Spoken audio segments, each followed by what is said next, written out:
So this is Tuesday morning, which is day 3. I was able to get there early. I knew he was going to be hungry because they didn't feed yet, so I found some hay and sat down to see how close he would get when food was involved. Of course, everyone was a little hungry, so Jingle, my mini, was trying to get my attention to give him some hay, and he pushes me and scares Arlo away. But other than that, everything went pretty well. He came up to me and ate within a couple inches of me.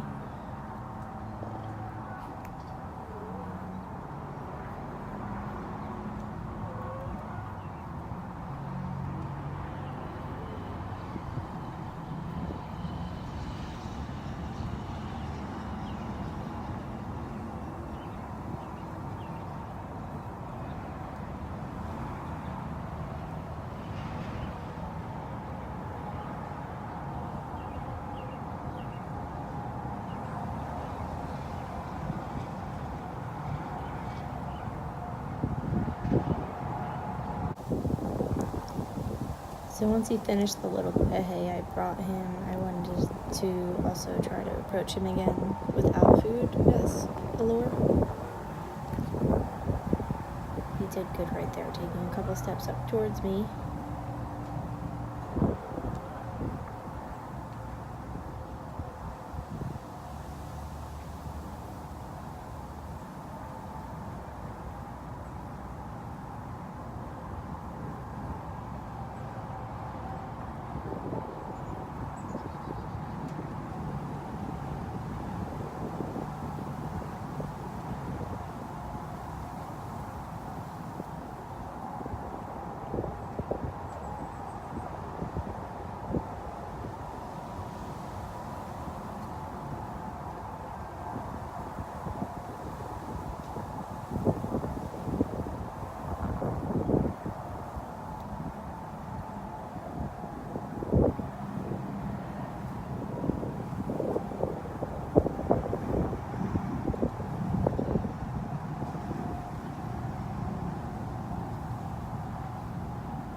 And right here is the first nose touch of the day.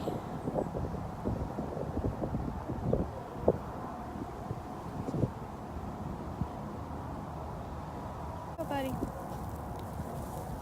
So once breakfast was served, I took advantage of food again and grabbed a handful of hay to see if I can get him to come to me.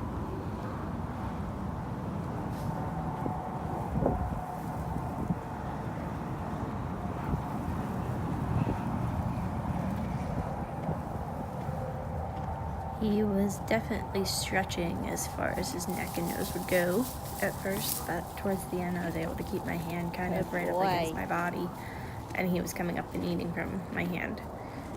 I was also sneaking my other hand in underneath so that I could touch the bottom of his muzzle as he was eating. He got offended by that a couple times, but towards the end he was getting kind of used to me touching his mouth as he was reaching for hay.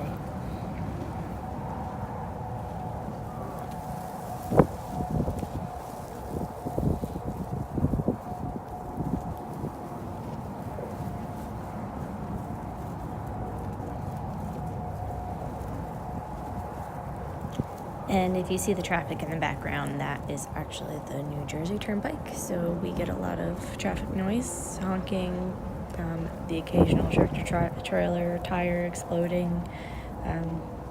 So our horses definitely get used to traffic sounds because they hear it nonstop. It's around the clock noise coming from the turnpike, which borders the property on the backside.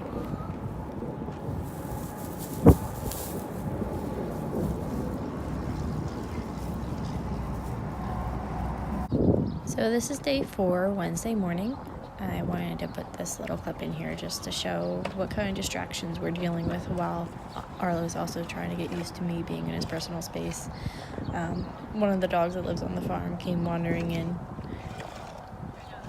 And also you can probably hear my son, who is right behind the camera, playing with his toys again.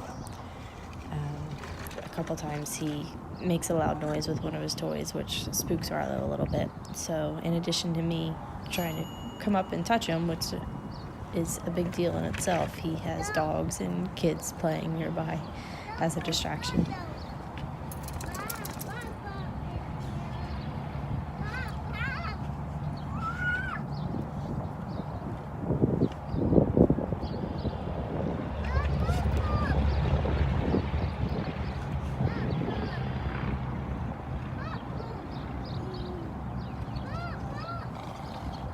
Poor Arlo gets spooked because he doesn't see Dinkers come under the fence behind him. And then, again, Weston makes a noise and scares him back the other way.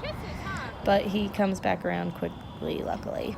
So today he is doing really good. He was a lot less tense. I was able to get a lot closer. He seems to get really offended when I make the final effort to make contact.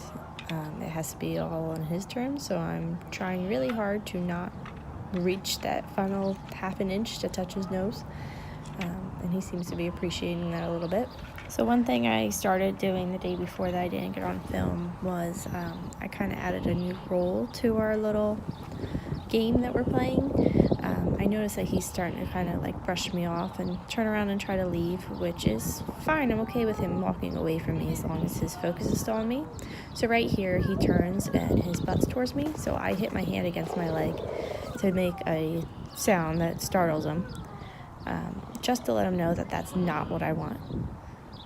And then he comes right back. We did that a couple times the day before, and he really got the hang of it. I only had to do it, I think, twice today. So he's doing a good job with keeping his focus on me and his eyes towards me, which is just more of kind of a respect thing.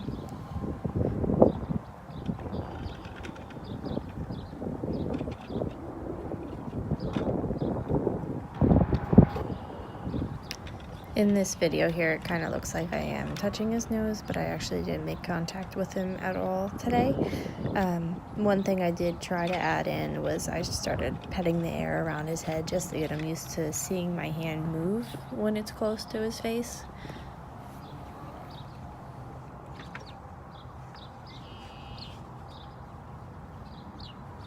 And here again, he's going to try to leave, so I hit my leg, and it just wakes him up a little bit and gets his attention back on me.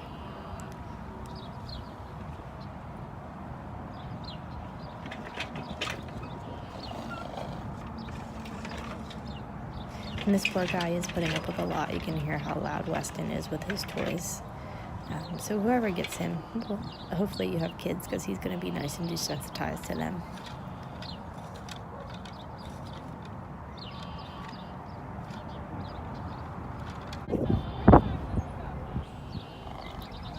So here I try walking up, and instead of keeping my hand low and down near his nose, I try lifting it up a little bit higher so that it's next to his face, and he moves away a little bit. He shifts his weight, but he tolerates it pretty well. And then I go back in and I start petting the air again, just trying to get him used to seeing my hand move instead of being still.